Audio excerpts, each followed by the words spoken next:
Assalamu alaikum Aziz Tullaba.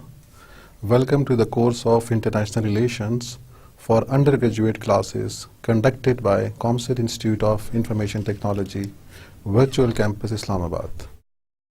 Today we will be continuing our previous chapter, the previous unit, which is called Nation-State System. Before going to the lecture, we will like to review the first lecture. So, in the previous lecture, we discussed about the different elements that were responsible for the growth of nation-state system. And these elements were rise of nationalism, the military movements, rise of ideology, and the extension of nation-state system to non-European states.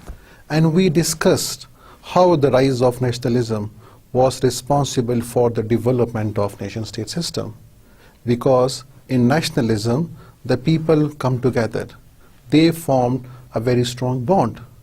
और जब लोग मुत्तफिक होके एक stronger group बनाते हैं तो उनकी attachment अपने state के साथ ज़्यादा हो जाती है, and as a result this group of people always try to get a free state for themselves. Therefore this was strongly affecting the development of nation-state system. Military movements में हमने discuss किया था कि किस तरह फौजी तहारीक जो कि मुख्तलिफ ममालिक में आती गई तो उसकी वजह से भी नेशन स्टेट सिस्टम मजबूत हुआ. उसकी मेन वजह ये है कि मुहलिक हथियार वजूद में आए. There were deadly weapons, there were different types of bombs, there were submarines, there were fighters. The fighter planes came into being, and therefore these weapons, which were very dangerous, they made the people of a nation very attached to their government, and they were supporting their governments very much. तो जब एक government को पीछे से support मिलती है, अपने लोगों की सपोर्ट और ताउन हासिल होता है, तो उसकी वजह से वो जो स्टेट है वो काफ़ी मजबूत हो जाती है. So this military warfare and this military movements were also responsible for the strength in the nation-state system. Then the rise of ideology. The ideology which the people believes and which the people follow also was responsible for the rise of nation-state system. Because in ideology, the people get together. Again, they form a strong group. And before that, the people pass through a state of frustration, pass through a state of fear, pass through a state of deprivation.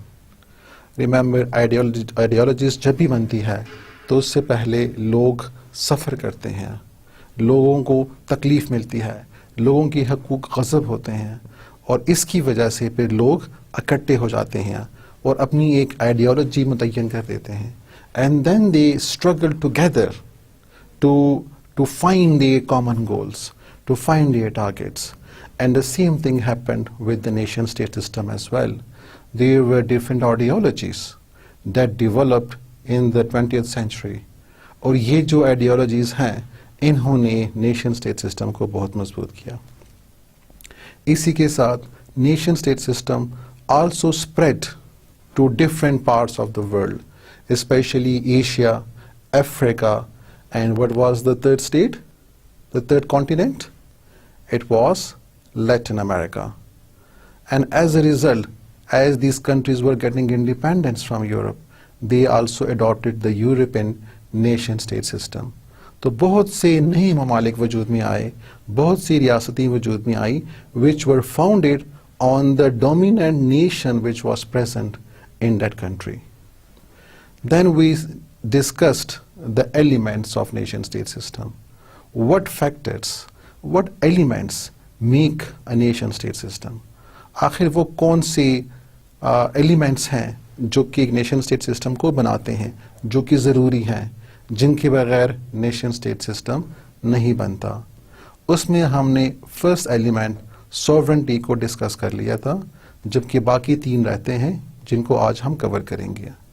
Sovereignty में हमने बताया, हमने discuss किया कि sovereignty is the supreme power in a state. And sovereignty, if it is not there in a state, remember, it cannot be called a state. This was what was prevailing before the peace of, which peace? Peace of Westphalia. So before the peace of Westphalia, the year is 1648.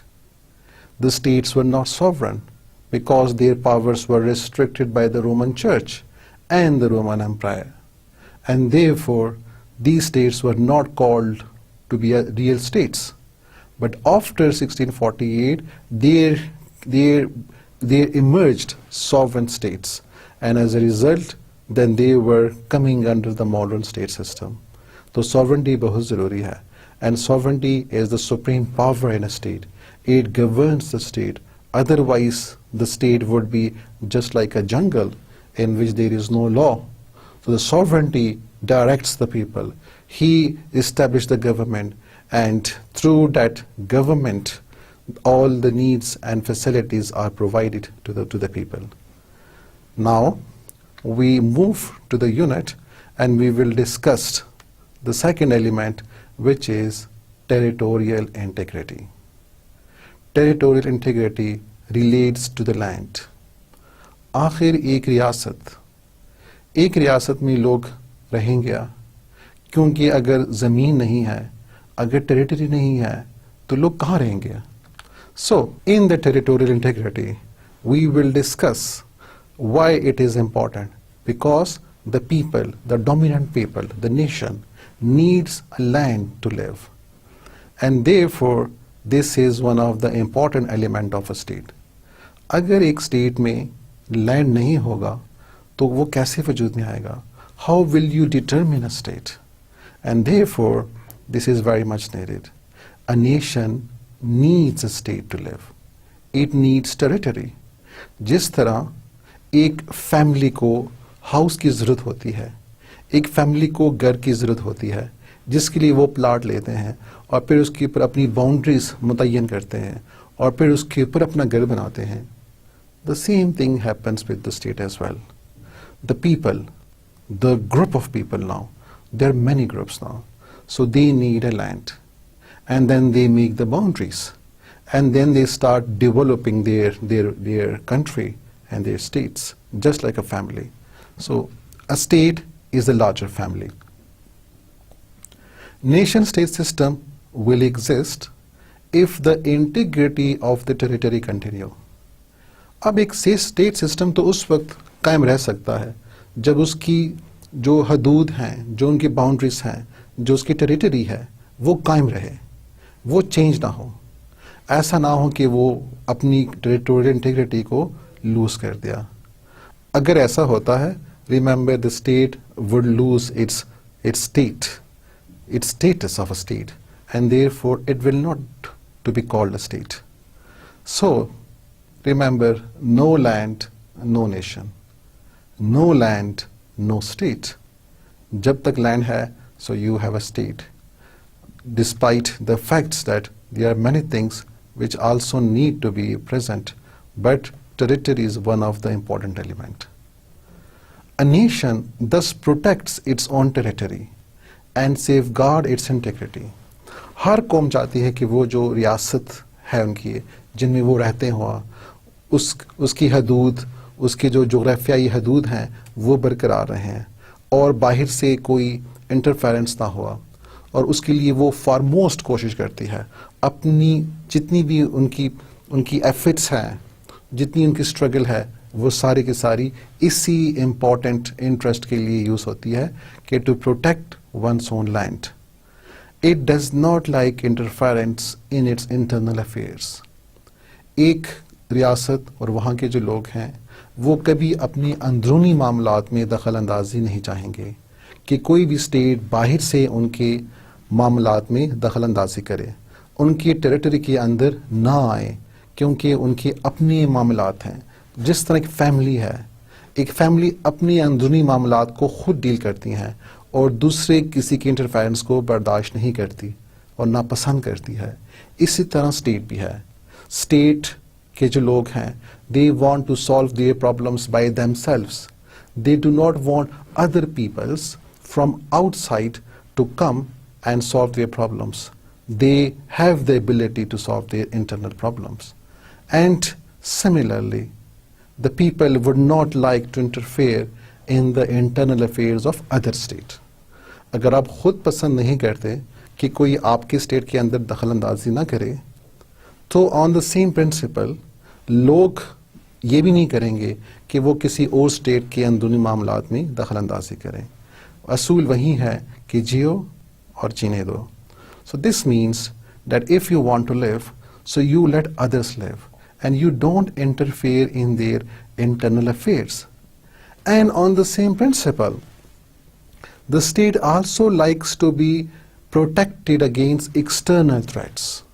जो बाहर से ख़तरात हैं वो उससे भी अपने आप को बचाता है, क्योंकि अगर बाहर से कोई हमला होता है, कोई स्ट्रेटजीज डेवलप होती हैं, उनके ऊपर हमला को इन्फोर्स किया जाता है, तो इस सिलसिले में एक स्टेट अपने आप को डिफेंड करता है, अपनी टेरिटरीज को, अपनी हदूद को उसकी हिफाजत करता है. So this is how a state would protect it's territorial integrity. And similarly they don't have to use force against other nation. They don't have to use the threats and don't have to resort to military strategies against other states. Remember, they have to abstain from the use of force to solve interstate problems. अगर दो रियासतों के बीच में problems हैं, so they do not have to resort to war. आखिर problems हैं तो जंग नहीं करनी. आखिर जंग क्यों करें? क्योंकि जब बातचीत से मसला हल हो सकता है, अगर अमन से मसला हल हो सकता है, so we should not resort to the use of force. So this is what a states should do. They should protect their territories and they should avoid the use of force. They should avoid the use of threats. And similarly they have to respect international law. They have to respect international boundaries. किसी दूसरे की इन boundaries पे limits नहीं लगानी, उसको cross नहीं करना, but you have to respect the boundaries of other states. If you respect the boundaries of other states, remember, other state will respect the boundary of yours, and therefore there would be a peaceful coexistence. So use of peaceful means to solve the problems, and this would safeguard the territories. अब question ये है कि what are the peaceful means? What are those strategies which you can use to solve the problems very peacefully? तो उनमें कौन कौन से strategies आते हैं? जी, उनमें diplomacy आती है, the use of diplomatic officials. You can make negotiations and observance of international law. जो international law exist करता है उसी के मुताबिक अमल करना, उससे हेल्प लेना, जो international law में principles मौजूद हैं उसको follow करना. So by this you can avoid threats and you can avoid different types of wars. और इसी के साथ you can take the help of international organizations. Remember, अगर problem solve नहीं हो रहा, you can means the state can put the problems in front of the international organization like UN and ask them to solve the problems, and then the world countries can discuss that and can solve the problems if it is really a threat to the world peace. The third element that is necessary for a nation state system is nationalism. Nationalism को कौमपरस्ती भी कहते हैं. Again question है what is nationalism. हमने इस term को काफ़ी दफ़ा डिस्क्राइब कर ली है, काफ़ी दफ़ा एक्सप्लेन भी कर लिया है, और अब यहाँ पे एक रिवीजन ही इस टॉपिक की दोबारा होगी. So nationalism is a concept of common identity based on ethnic, cultural and linguistic foundations. एक ग्रुप ऑफ पीपल में कुछ ऐसे मुश्तरक अक़दार जो कि बेस्ड करती हो नस्ली बुनियादों पे, सकाफ़ती बुनियादों पे और लिसानी बुनियादों पे. So based on these criteria कि एक ग्रुप ऑफ पीपल में, एक लोगों के ग्रुप में अगर ये चीज़ें मुश्तरक हों कि या तो उनकी उनकी उनमें नस्ली बुनियादों पे वो मुश्तरक हों, या वो लिसानी बुनियादों पे मुश्तरक हों, या उनका कल्चर एक हो, तो इस बुनियाद पे वो जो ग्रुप बनता है, that's basically a nation. And then this nation produces the feeling of nationality. So this nationalism emerged from that group. According to Snyder, जिसको हम पहले भी डिस्कस कर चुके हैं, it's a condition of mind, feeling or sentiment of a group of people living in a geographical area, speaking a common language, possessing a literature, in which the aspiration of nations have been expressed, attached to common traditions and common customs. काफ़ी comprehensive definition है. Snyder कहता है कि nationalism is a condition of mind, जहन की वो कैफियत है, वो एहसासात हैं एक ग्रुप के जो ग्रुप के अंदर जन्म लेती हैं. आखिर ग्रुप के अंदर ये एहसासात क्यों जन्म लेती हैं, क्यों ये जहनी कैफियत पैदा होती है? इसीलिए कि उनमें कुछ कदरें मुश्तरक हैं.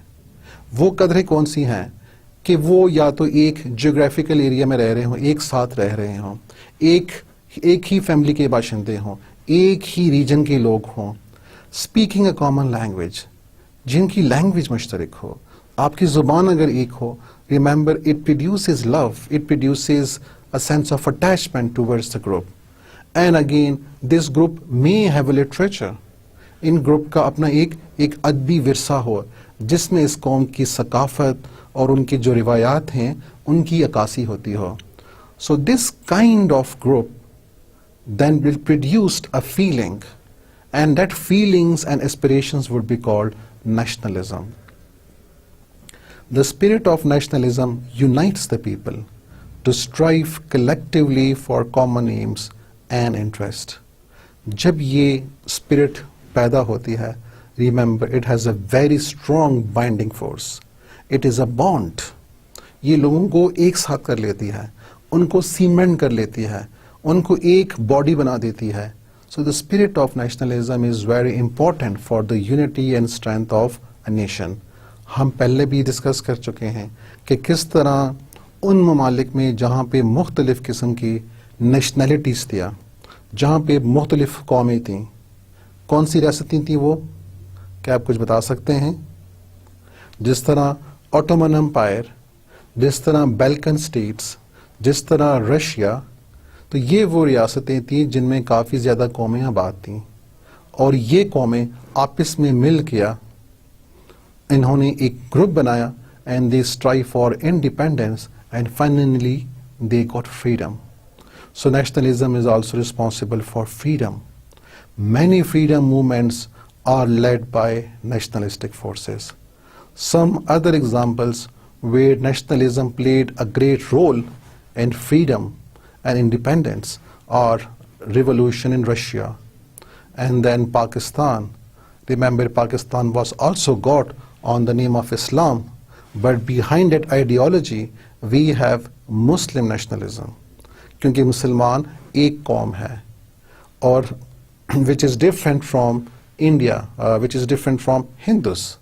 So there are two nations in subcontinent, one is Hindu and the second is Muslim, and as a result of Muslim nationalism they strived, they struggled together, and finally we got Pakistan.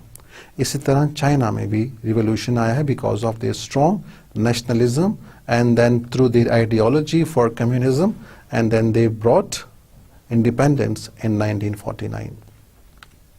The third element, which is an element of a nation-state system, is legal equality. जब आपको equality का status दिया जाए, मसावी दर्जा दिया जाए, क्योंकि states बड़े भी हो सकते हैं, states smaller भी हो सकते हैं. So the first question is, what is legal equality?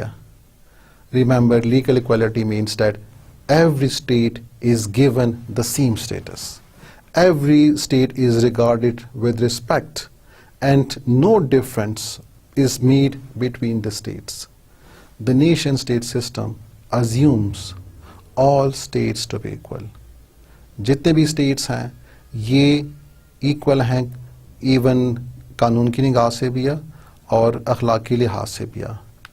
Remember, they may differ in population, they may differ in area, they may differ in economic condition, they may differ in military power, but still all the states are equal in the international world. All the states are enjoying the same respect in the international relations.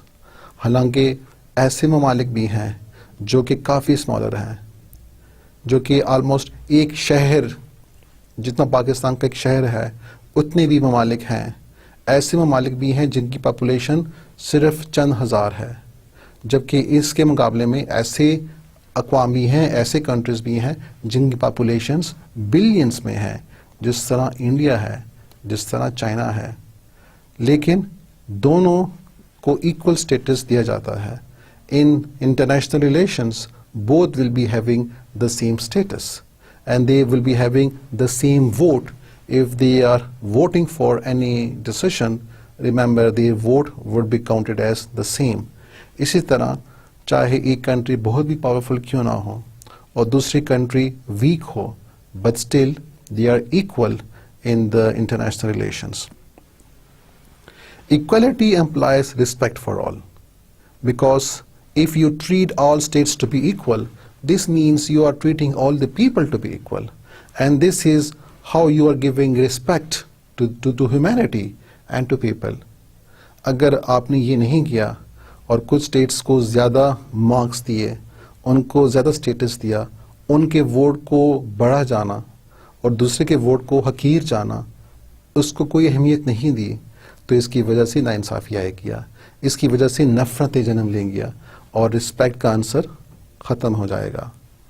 So inequality would result in humiliation, it would result in conflicts, tension and war. अगर आपने states को equal status नहीं दिया, remember इससे humiliation, ये उनके लिए बेइज्जती हो गया, इससे कशीदगी जन्म ले गया और कशीदगी की वजह से वॉर्स जन्म ले सकती हैं. So this means if you want peaceful relations on the international level, so this is only possible if you give equal status to all the states, all the countries. Otherwise, there would be conflicts and tension. Now, there is a very interesting question. Does the UN Charter also recognize it? क्या अक़वाम मुत्तहिदा का जो charter है, क्या वो इसी असूल को मानता है? क्या वो इसी असूल को तस्लीम करता है कि सारी स्टेट्स की पावर इक्वल है and they are given the same legal equality status? जी, yes, it is accepted by UN charter as well. जो अक़वाम मुत्तहिदा का चार्टर है उसने भी इसी असूल को तस्लीम किया हुआ है. अब आप क्वेश्चन करेंगे कि कैसे ये पॉसिबल है, क्योंकि veto power in UN is against legal equality. जिस तरह आप जानते हैं कि अक़वाम मुत्तहिदा के ऑर्गन्स हैं, जिसमें एक ऑर्गन जनरल असेंबली है और दूसरा ऑर्गन सिक्योरिटी काउंसिल है.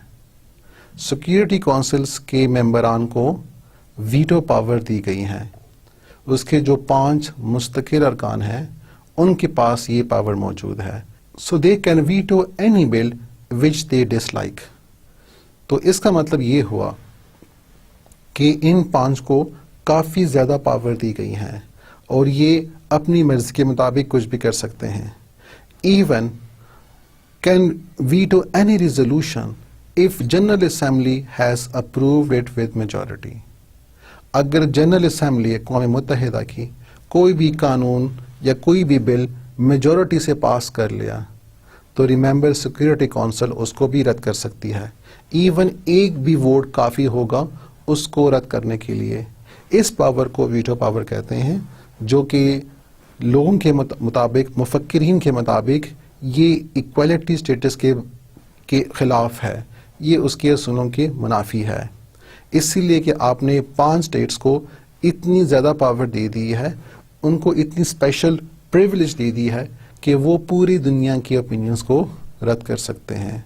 जिसमें अगर आपको मैं एग्जांपल दे दूँ कि जिस तरह इसराइल की जारहियत फ़िलिस्तीनियों पे जारी दिया और जनरल असेंबली ने उसके ख़िलाफ़ कानून पास किया, बिल पास किया, लेकिन इसके बावजूद सुपर पावर्स में एक पावर ने उसको वीटो कर दिया, लिहाजा उसकी अहमियत को उन्होंने ख़त्म कर दिया और कोई एक्शन इसराइल के ख़िलाफ़ नहीं लिया जा सकता। तो ये मुफक्किरीन के मुताबिक ये जो वीटो पावर है, this is against legal equality of the nation state system. So you can see that even smaller states, though given equality certificates, have little say in international affairs. आपको पिक्चर में भी नज़र आ रहा है कि जितनी भी स्मॉलर स्टेट्स हैं यूएन में, उन सारों को इक्वल पावर तो दे दी गई है, लेकिन you can see the balance of the ship, कि शिप ने एक तरफ टिल्ट किया हुआ है, इट इज़ नॉट बैलेंस्ड, क्योंकि जो 5 सुपर पावर्स एक तरफ हैं, इसकी वजह से यूएन की जो किश्ती है उसका बैलेंस इम्बैलेंस्ड है। So how would we justify that UN has given equal status and equal rights to all the states? तो उसका जस्टिफिकेशन हम ये देते हैं कि यूएन में जो जनरल असेंबली है उसमें सारे स्टेट्स बराबर हैं, उसमें जितने भी दुनिया के मेंबर्स हैं, so all of them are given the same vote and therefore the voting power is the same. तो वहाँ पे वोट में कोई फ़र्क नहीं है, सारों स्टेट्स को इक्वल पावर दी गई है। लेकिन सिक्योरिटी काउंसिल्स में जो 5 मेंबरान हैं, उनको ये इजाफी पावर इसलिए दी गई है या वीटो पावर इसलिए दी गई है क्योंकि they are powerful states, they are stronger states, और जब वो स्ट्रॉन्गर हैं तो उनकी रिस्पॉन्सिबिलिटी भी ज़्यादा है, वो दुनिया के अमन में उनकी रिस्पॉन्सिबिलिटी ज़्यादा है, तो वो दुनिया के अमन के लिए ज़्यादा काम कर सकते हैं, और इसी काम को करवाने के लिए उनको स्पेशल पावर दी गई हैं कि जहाँ पे वो समझते हैं कि दुनिया का अमन या इंटरेस्ट पूरे नहीं हो रहे, तो वहाँ पे वो अपनी इसी पावर्स को यूज़ करके अपने इंटरेस्ट को या दुनिया के इंटरेस्ट को बचा सकते हैं। तो ये पावर सिर्फ इसलिए है क्योंकि ये बड़े स्टेट्स हैं और इसलिए उनकी रिस्पॉन्सिबिलिटी ज़्यादा है, तो उनको ज़्यादा पावर दी जाए ताकि अगर फ्यूचर में कोई ऐसे मसले आते हैं, so they can use this power to save the world from any war. So that's how it is given the justification for the veto power. तो लिहाजा हमने देखा कि जो वीटो पावर है, तो ये सिर्फ और सिर्फ एक स्पेशल पावर सिक्योरिटी काउंसिल्स के मेंबरान को इसलिए दी गई है कि उनकी रिस्पॉन्सिबिलिटी ज़्यादा होने की वजह से वो दुनिया के अमन में अपना काफ़ी रोल अदा कर सकते हैं।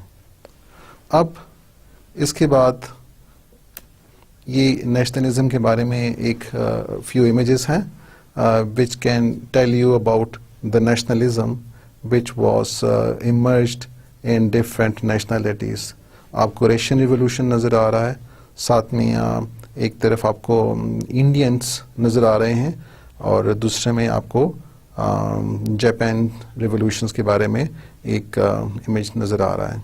सो nationalism is a very important element for nation state system. Nationalism के बारे में क़ायद आज़म की भी कुछ अफकार हैं, ज़रा उनको पढ़ते हैं। क़ायद आज़म मोहम्मद अली जिन्ना फरमाते हैं, मैं उस गाय को खाना चाहता हूँ जिसकी पूजा हिंदू करते हैं।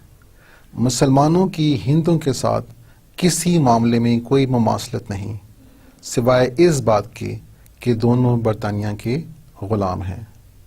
So this give us the difference between the Hindus and Muslims, and Jinnah is advocating this because he is convincing the British that Hindus and Muslims are different, and they are so different कि वो जिस गाय को पूजना चाहते हैं तो मुसलमान उसी गाय को खाना चाहते हैं।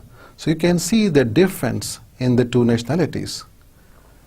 इसी तरह उन्होंने ये भी फरमाया, हकीकत ये है कि ये दोनों मज़हब नहीं बल्कि एक दूसरे से मुख्तलिफ दो माशरती निज़ाम हैं, और मुत्तहिदा कौमियत एक ऐसा ख्वाब है जो कभी शर्मिंदे ताबीर नहीं हो सकता। एक और जगह पे उन्होंने फरमाया, पाकिस्तान उस दिन वजूद में आ गया था जिस दिन हिंदुस्तान की सरजमीन पर पहला हिंदू मुसलमान हुआ था। So these were a few expressions of Jinnah that were led to the Muslim nationalism, and finally it made a struggle to get Pakistan. Now, as we discuss the nationalism, let's discuss what are some of the dangers of nationalism. Remember, अगर nationalism के फ़वाइद हैं तो इसके कुछ नुकसानात भी हैं। इसके नुकसानात में एक आपको नज़र आ रहा है, एल्बर्ट आइंस्टाइन कहते हैं कि nationalism is an infantile disease, it is measles of Mankind. ये बच्चों की तरह एक बीमारी है और ये इंसान के लिए खतरा है, खसरा है। So this is what is the view of Einstein. Let's see if there is any other danger of nationalism. Remember, nationalism is very dangerous in respect of a few aspects. Number one, it is responsible for intolerance. अदम बर्दाश्त के लिए ये जिम्मेदार है, क्योंकि जहाँ पे nationalism आता है तो वहाँ पे लोगों में अदम बर्दाश्त का मादा पैदा होता है। तो जहाँ पे नेशनलिज्म आता है वहाँ पे उनमें अदम बर्दाश्त का मादा पैदा होता है और जिसकी वजह से लड़ाइयाँ जन्म लेती हैं। It creates hatred towards other nations and ethnocentrism. It is responsible for war and destroying world peace. क्योंकि ज़ाहिरी बात है कि जिन ममालिक में मुख्तलिफ कौमें रहती थीं, तो जब एक कौम में आज़ादी का जज्बा जन्म लेता है, आज़ादी की उमंग पैदा होती है, तो उसने दूसरी कौम के साथ लड़ना होता है। इसी तरह उसको आज़ादी मिलती है। रिमेंबर, आज़ादी प्लेट में नहीं मिलती। आज़ादी के लिए आपको स्ट्रगल करनी होती है, आपको जद्दोजहद करनी होती है। और इसीलिए जहाँ पे नेशनलिज्म आता है तो हर एक अपने आप को बेहतर समझता है दूसरी अक़वाम से, दूसरे कौमों से, जिसकी वजह से नफ़रत पैदा होती है। इसकी वजह से एथनोसेंट्रिज्म पैदा होता है। एथनोसेंट्रिज्म मीन्स कि you love your self, you love your culture, अपने सकावत से मोहब्बत करना, अपने ही लोगों से मोहब्बत करना, उन्हीं के साथ अटैच्ड होना और दूसरों को हकीर जाना, जो दूसरे अक़वाम हैं उनको नीची निगाह से देखना। So this is again some of the dangers of nationalism, and as a result, according to Hayes, nationalism is a curse and nothing but a curse. Hayes तो इतने दिलबर्दाश्ता हैं कि वो कहते हैं कि नेशनलिज्म लानत है और लानत है। तो लिहाजा ये नेशनलिज्म दोनों खूबियाँ रखता है, इसके फ़ायदे भी हैं, इसके नुकसानात भी हैं। So nationalism has both merits as well as demerits. Brogan referred to nationalism as this greatest constructive destructive force. According to Brogan, वो इसको the greatest destructive constructive force कहता है, कि वो इसको तखरीबी भी कहता है, वो इसको तामीरी भी कहता है, कि इस फोर्स के अंदर, ये जो अजीम फोर्स है, इसके अंदर दोनों सिफात मौजूद हैं। इसके अंदर डिस्ट्रक्शन की सिफात भी मौजूद है, इसके अंदर कंस्ट्रक्शन की सिफात भी मौजूद है। So both of these elements can be produced by nationalism. Remember, nationalism itself is neither moral nor immoral. ना तो ये अखलाकी है ना गैर अखलाकी है। नेशनलिज्म एक न्यूट्रल है, it's neutral by itself. If misused, then lead to tyranny and war. अगर आप इसको गलत इस्तेमाल करेंगे तो रिमेंबर, इससे टायरनी, इससे शिद्दत पैदा हो सकती है, इससे जंगी जन्म ले सकती हैं। लेकिन अगर आपने इसको पॉजिटिवली यूज़ किया, if used constructively, then it's a source of unity, it's a source of strength, it's a source of community service. तो ये फिर काफ़ी काम कर सकती है, ये इत्तेफाक पैदा कर सकती है, ये लोगों को काम के लिए उबार सकती है, उनसे मुख्तलिफ़ किस्म के डिफ़िकल्ट काम करवा सकती है. So it has both positive and negative aspects. तो लिहाजा being humans, we should try that we should use nationalism concept with care, and the state should pursue it with care, because we have to respect other. So we should have tolerance towards others. Otherwise, nationalism can be a very destructive force as well. So this means that it has both the characteristics. With this, we come to the end of this unit, and before we continue to the next unit, let's have a summary of this chapter. In this chapter, we start with the concept of what is a state. Can you recall the information? What is a state? So we discussed that state is comprising of a territory which is occupied by a group of people, and this group of people are living under a sovereign, and they are politically organized. तो state में आपके पास people होने चाहिए, वहाँ पे territory होनी चाहिए, और वहाँ पे एक ऑर्गेनाइज्ड गवर्नमेंट होनी चाहिए under a sovereign. Then this would be called a state. Next we discuss what is a nation. और इस चैप्टर में हमने जितनी दफ़ा नेशन, नेशनैलिटी, नेशनलिज्म को डिस्कस किया है तो और कहीं इतना नहीं किया. So nation is a group of people having something in common. What is that something? It could be language, it could be race, it could be blood, it could be culture. So these are the main. And we also discussed that a nation always have a very great goal. और वो जो उनका गोल है, वो जो मकसद है, वो है एक आज़ाद रियासत का हसूल. So a nation, if it is a dominant nation, it strives for a state. It strives for its own state. And according to Morgenthau, a nation needs a state, one nation and one state. In Islam, remember this concept is different, because we have the concept of Muslim Ummah, which is not based on any language, any culture, any ethnic affiliation. इस्लाम में जो कौम बनती है या उम्मत बनती है वो सिर्फ और सिर्फ एक कलमा और एक नबी और एक अल्लाह पे ईमान रखने से बनती है. So it is based on Islamic ideology. But as I have already mentioned a few times that in this course we are studying from Western point of view. So let's come to nation-state system. So in this chapter we also discussed what is nation-state system. So it's a system in which a state deriving its strength from linguistic, ethnic or cultural similarity and possessing a territory governed by a sovereign. So nation-state system is such a system in which there are states, और वो जो states हैं, वो जो रियासतें हैं, वो अपनी मौजूदगी का इजहार करती हैं कुछ बेसिस पे, कुछ एलिमेंट से वो अपनी पावर डिराइव करती हैं. वो कौन सी पावर्स कौन सी डिराइव कर रही हैं?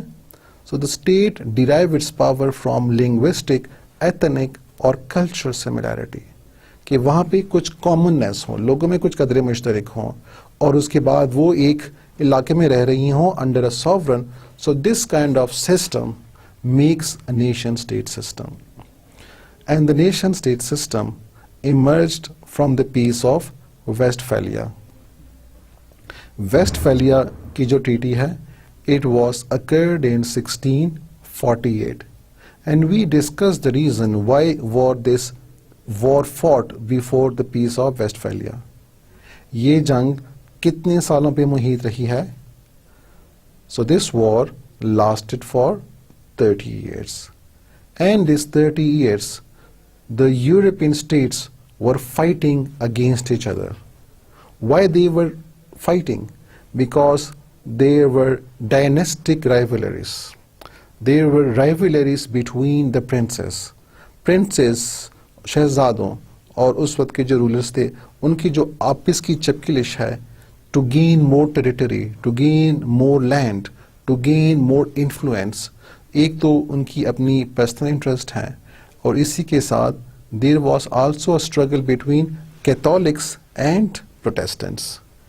ईसाइयों के दो फिरके, the Protestants were trying to decrease the power of the church, क्योंकि उनके मुताबिक चर्च ऐसे अमूर में दखल अंदाजी दे रहे थे और ऐसे कामों में दखल अंदाजी दे रहे थे जो कि प्रोटेस्टेंट्स को पसंद नहीं थे. The church were controlling different aspects of human life and they were giving instruction to the rulers to follow those guidelines. तो ये दीनी अमूर में चर्च काफ़ी इम्पोर्टेंट था और इनकी हिदायत को बाकी स्टेट्स माना करते थे, इसलिए वो सॉवरन नहीं होते थे. जबकि दुनियावी अमूर में सेकुलर मैटर्स में the Roman emperor was the full authority and he was to give instructions to these European states.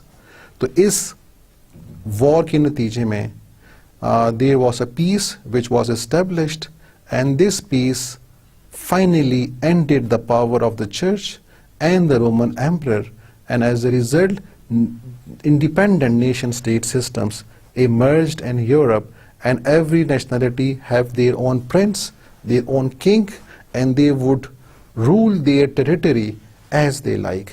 तो यहाँ से ट्रीटी ऑफ वेस्टफैलिया से या पीस ऑफ वेस्टफैलिया से नेशन स्टेट सिस्टम का वजूद आ रहा है. इसके बाद हमने डिस्कस किया कि what were those elements that were responsible for the nation state system. इसमें काफ़ी फैक्टर्स हैं लेकिन जो चार इम्पोर्टेंट एलिमेंट्स हैं उसमें एक है rise of nationalism, military movements, rise of ideology, extension of nation-state system to European states.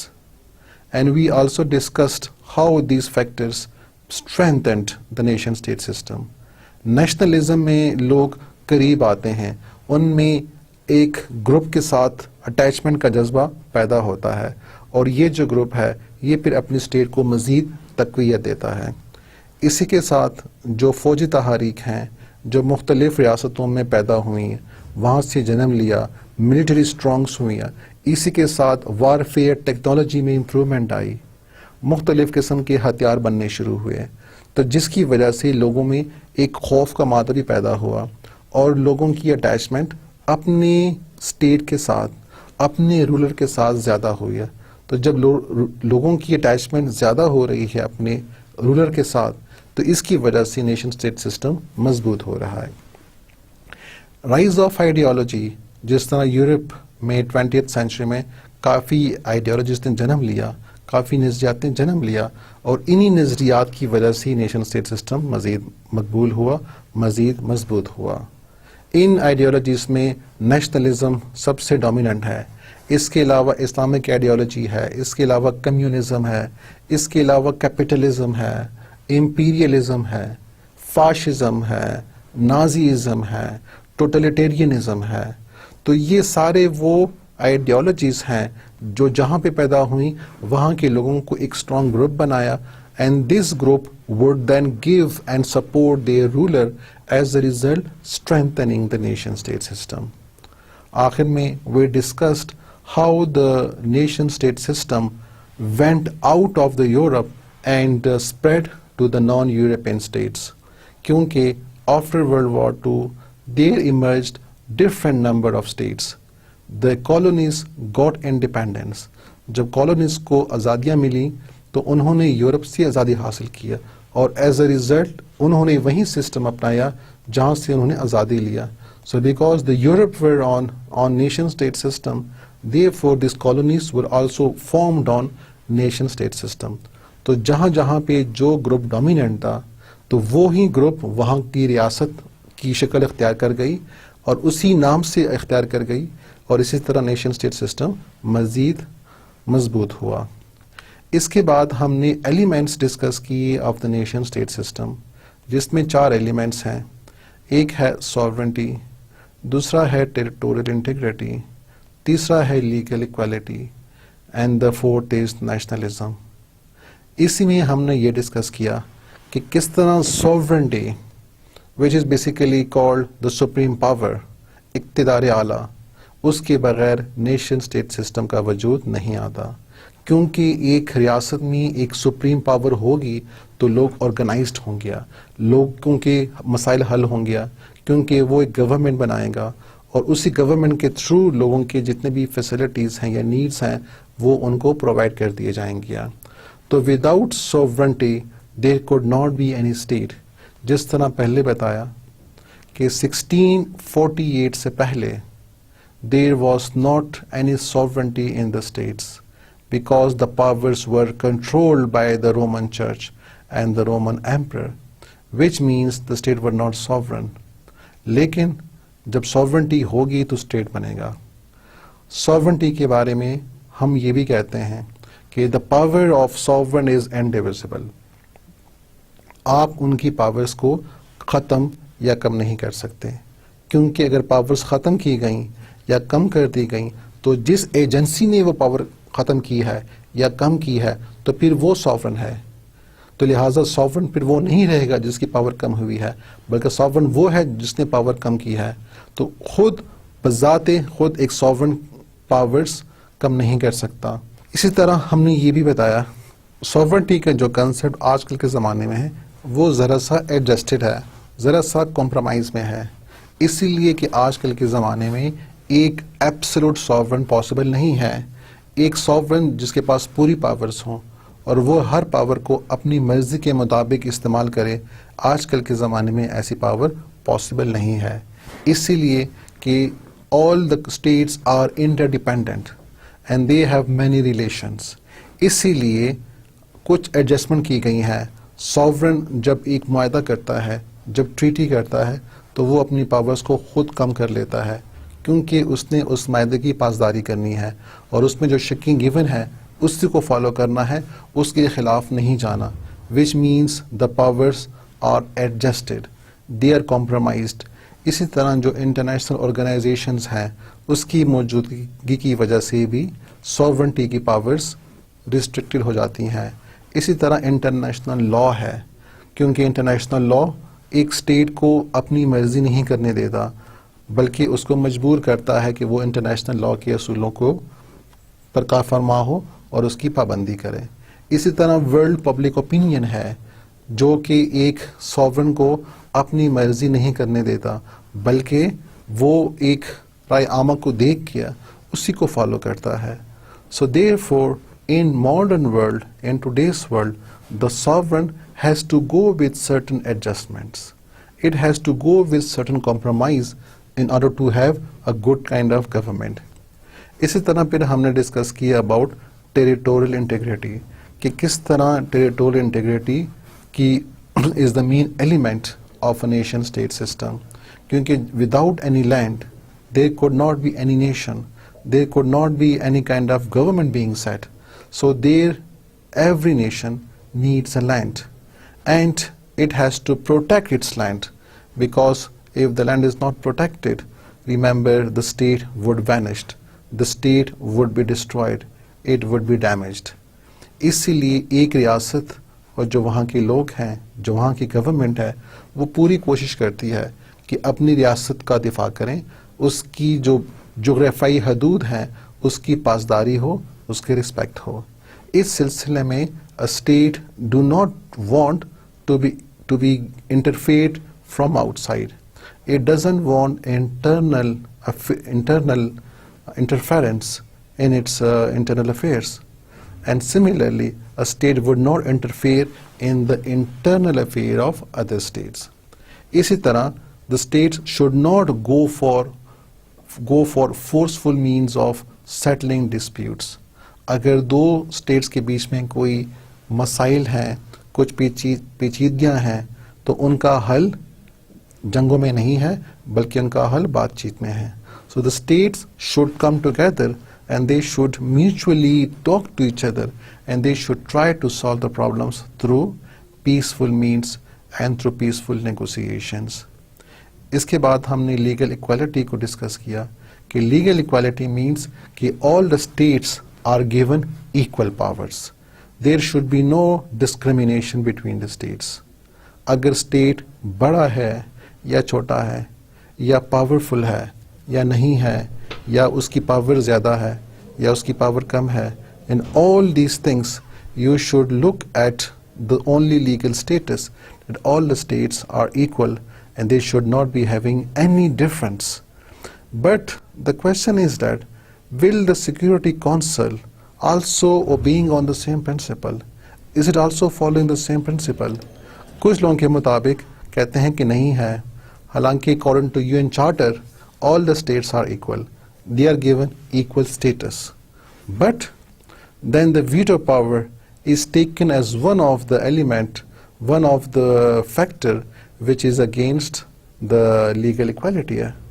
But the justification for it is that the Security Council members are given this veto power only that they, through their influence, they can solve the problem of the world and they would look for different methods.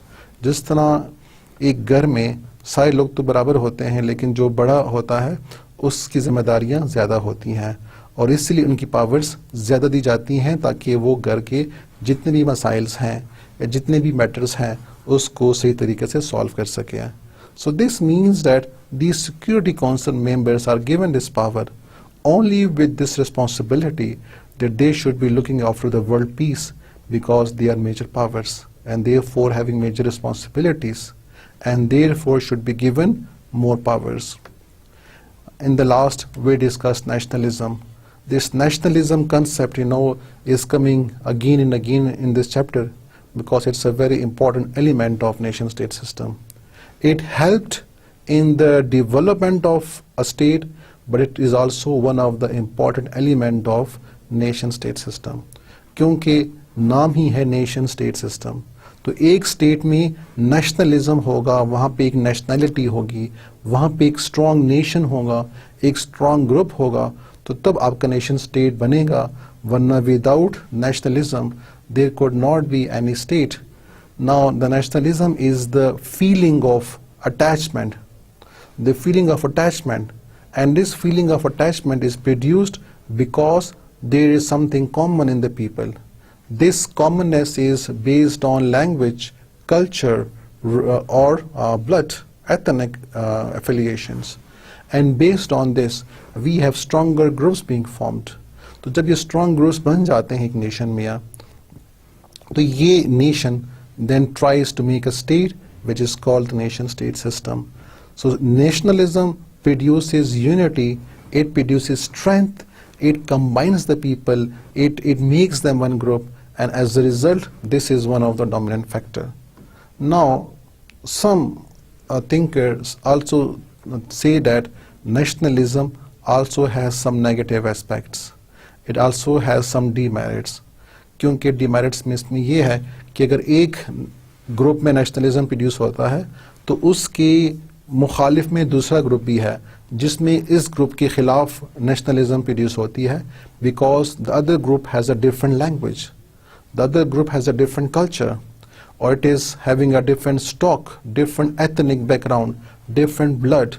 जिस तरह बरसगीर में हिंदू और मुस्लिम थे, तो इसकी वजह से दोनों के बीच में नफरतें जन्म लेती हैं, दोनों के बीच में कदूरतें बढ़ती हैं, and therefore as a result it may result and it may produce tension, it may also produce wars. Therefore nationalism is also a curse. ये एक लानत है और ये डिस्ट्रक्टिव फोर्स है. ये सोसाइटी में जितनी भी जन्म लेने वाली बीमारियां हैं उसकी जड़ है. इसकी वजह से दुनिया ने काफ़ी जंगें देखी हैं. World War I, World War II, all these were fought because of the strong nationalism in the Europe. तो लिहाजा नेशनलिज्म फिर क्या है, इसके नेगेटिव भी हैं, इसके पॉजिटिव एस्पेक्ट भी हैं, दोनों एस्पेक्ट मौजूद हैं. ये डिपेंड करता है उस स्टेट पे, how to use it. If it is use positively, it's a source of strength, it's a source of unity, it's a source of brotherhood. But if it is used negatively, remember it creates hatred, it also creates war. So the state should pursue it with great care. With this, we come to the end of this revision as well. There are some review questions. The first question is, how a nation-state system originated from 30 years war? Second is, trace the development of the nation-state system since Treaty of Westphalia. इसमें आप Westphalia की जो treaty है तो उससे के बाद जो डिफरेंट फैक्टर्स ने उसको मुतासिर किया है, जिसमें हमने वो 4 एलिमेंट डिस्कस किए थे. So they are basically forming the answer here, and describe the concept of sovereignty and its absolute sovereignty possible in today's world. We also discussed this as well, and we also discussed the main elements of nation-state system as well. So this was all for today's lecture. I hope you have understand. Thank you very much. Allah Hafiz.